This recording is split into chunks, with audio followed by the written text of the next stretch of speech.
гуфтан лозим аст, ки ин маҳсули кори ҳам расомони яъне касбиянд ва ҳам ҳатто дар инҷо мактаббачаҳо низ иштирок доранд. Аз ҳама хурсандиовараш барои шахсан ман ҳамчун мудири шӯъба дар он аст, ки шаҳрвандони шаҳри Хуҷанд бетараф нестанд, барои нишони шаҳри Хуҷандро интихоб карданд. ва ягон намунае ки талабаҳо бачаҳо офариданд муаррифӣ мекардед? Мана гӯем, ки Юсупова Азизахон ин кас дар мактаби расомии бачагонаи шаҳри Хуҷанд ҳамагӣ дар синфи дуюм мехонанд. Шумо челе ки дидосед дар инҷо он кас акси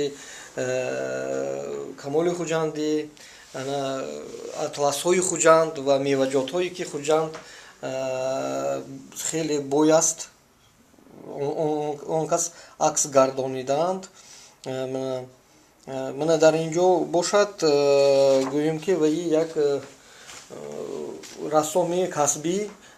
Дар инҷо мо дида истодем, ки Астралия Абуси Абумаҳмуди Хуҷандӣ ба ҳамин мо бояд Усурлоб ва ё ин ки секстанти Абумаҳмуди Хуҷандӣ гуфтанд, ки бисёр олимон бисёр мехоҳанд, ки маҳз ҳамин асбобе ки ба тамоми дунё машҳур гардидааст, дар нишони шаҳри Хуҷанд қайд карда шавад.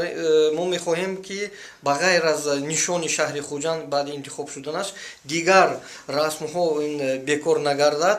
Яъне аз инҳо мо метавонем интихоб кунем барои нишони сари синаии шаҳрвандони фахрии Хуҷанд, ё ин ки шахсони бароиманди шаҳри Хуҷанд ҳамин нишонҳо, ё ин ки мана чихеле ки мегӯям, ки дар инҷо магнитка мегӯям барои аҳли саёҳатчиҳон, метавонем барои саёҳатчиҳон, ки аз дуру наздик, меҳмонони шаҳр аз дуру наздик омада барои тақдим кардани он нишони аз шаҳри Хуҷанд бимонад, ҳамин чизҳоро истифода барем. Албатта ҳама ин дар чорчӯбаи қонун дар бораи ҳуқуқи муаллифӣ. Ҳар якта ин расм ҳуқуқи муаллифӣ дорад ва мо мехоҳем, ки ҳамаи он чиз мувофиқи ҳамин қонунҳо амалӣ гардад.